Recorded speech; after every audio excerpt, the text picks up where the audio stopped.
In this video, we just shall look at how we are just going to solve our assignment problem with the help of branch and bound. So initially, we just shall look at the branch and bound algorithmic technique. So what it does is that it just considers the partially constructed the solution, and then once after obtaining the solution, it just moves on with either maximizing or minimizing the problem such a way that the optimal solution is being identified for the given solution. So this is how your branch and bound technique works. So your assignment problem, let us look at the description of it. So assignment problem, you will be given with n number of persons and n number of jobs, such a way that we have to assign one person with one job so that the jobs are completed in the minimal amount of time. So this is how your assignment problem description states. Okay, so what we are going to do right now is that we are just going to look at it with the help of an example, right?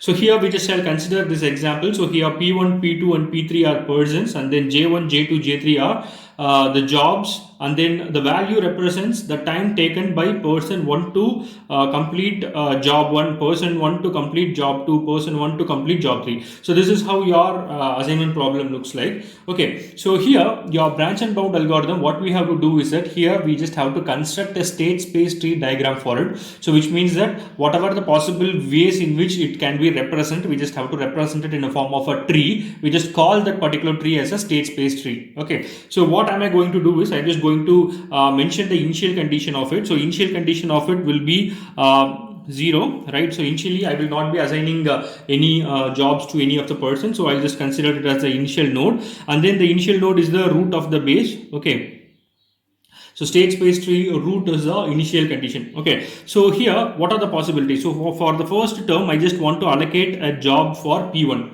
Right, for allocating a job for P1, what are all the possibilities for me to allocate? So I just have 3 possibilities. So my first possibility is that I am just giving P1 with job 1. Okay, so for P1 with job 1, so what is the cost taken? So the cost taken is 9. Okay, so here the total cost is 9. Okay, so the next one, what is the next possibility for me to place it? So I'm just giving the job 2 to P1, right? So what I do, I just make another thing. Okay, so what I do is that I just assign the P1 with job 2. Okay, so what is the cost of the job? So cost of the job is 2, so the total cost is 2. Right, so here what are the other possibilities? I'm just giving P1 with job 3, right? So P1, I'm just allocating it with job 3, P1 with job 3, right? So what is the cost? So the cost is 7, so the total cost I'm just marking it as 7, right? So these are the opportunities, or these are the possibilities for me to allocate the job for P1. Right, so once after allocating it for P1, what we have to do is that we just have to go for P2, right? So since here we have allocated job 1 to P1, so what are the possibilities you might be having to P2? So P2, you will be having 2 jobs, which means apart from job 1, we can give him job 2 or job 3. So what I do, I just mark 2 options for him, right? So I'm just giving P2 with job 2 and then P2 with job 3. So these are the 2 options. So since we have allocated P1 with job 1, we are left off with P2 with job 2 and P2 with job 3. So we just mark these 2 options. So I'm just marking it out. So similarly here also you will be having 2 options, right? So what are the 2 options? Let me draw it out. So I'm just allocating my P2 with job 1 since job 2 is taken, and then the second one P2 with job 3, right? So these are the 2 possibilities for it. And again here we are just coming up with 2 possibilities. Just let me draw it out, right? So here again P2 with job 1 I could allocate, and then P2 with job 2 I could allocate. So these are the possibilities. So what I have to do is, what is the cost of P2 to job 2? So P2 to job 2 is 4, and then the total, so 9 plus 4, 13. Right, so P2 to job 3 is 3. Okay, so 9 plus 3, the total 12. So P2 to job 1, so P2 to job 1 is 6. So 6 plus 2, I'm just marking it as 8. So P2 to job 3, so P2 to job 3 is 3. So I'm just marking 3. So 3 plus 2, I'm just marking it as 5. Right, so P2 to job 1, so P2 to job 1 is 6. So I'm just marking 6. So 6 plus 7, I'm just marking it as 13, right? So P2 to job 2, so P2 to job 2 is 4. right? So 7 plus 4, I'm just marking it as 11.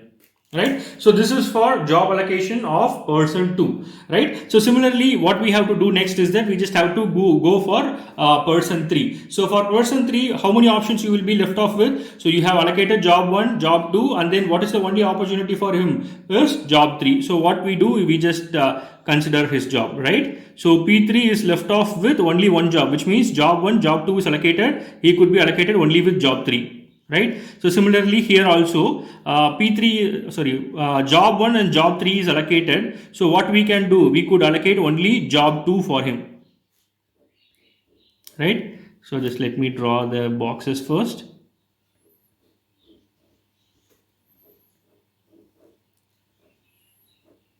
Okay, so here for P3, what am I doing? So job 1 and job 2 is taken, so job 3 is left off, I'm just allocating job 3. So again here job 2 and job 3 is taken, so I'm just giving him with job 1, right? So here job 1 and job 3 is taken, so I'm just giving him with job 2. So here job 2 and job 3 is taken, so I'm just giving him with job 1. Okay, so again what we have to do is that we just have to calculate the value of it, and then we just have to mark it out, right? So what is the value of P3J3? So P3J3 is 1, right? So P3J3 is 1. Okay, so P3J2, so P3J2 is 8. So P3J2 is 8. I'm just marking it out. So P3J1. So P3J1 is 5. So P3J1 5. So P3J1 5. So what I have to do, I just have to sum it up. So while summing it up, so I just get 14 over here. I just get 20 over here. So 8 plus 1, 9 over here. So 5 plus 5, 10. So 8 plus 13, 21. So here 5 plus 11, 16. So these are the possibilities for me to do it, right? So while looking at the possibility for getting the optimal solution, we just have to choose the minimal one. So what is the minimal one? So looking at it, we just know that this is the minimal thing for it. So what I have to do is that I just have to mention it. So optimal assignment. So optimal assignment will be, so something like P3 will be allocated with job 3, right? So which will be taking the cost of 1, right? So here P3 with P2 with job 1, right? So it will be taking the cost of 6, right? So here P1 with job 2. So what it will do, it will just allocate 2. So totally your cost will be 6 plus 2 plus 1. So totally 9. So this will be your optimal solution for your assignment problem. Okay, so this is how you just solve your assignment problem with the help of branch and bound technique.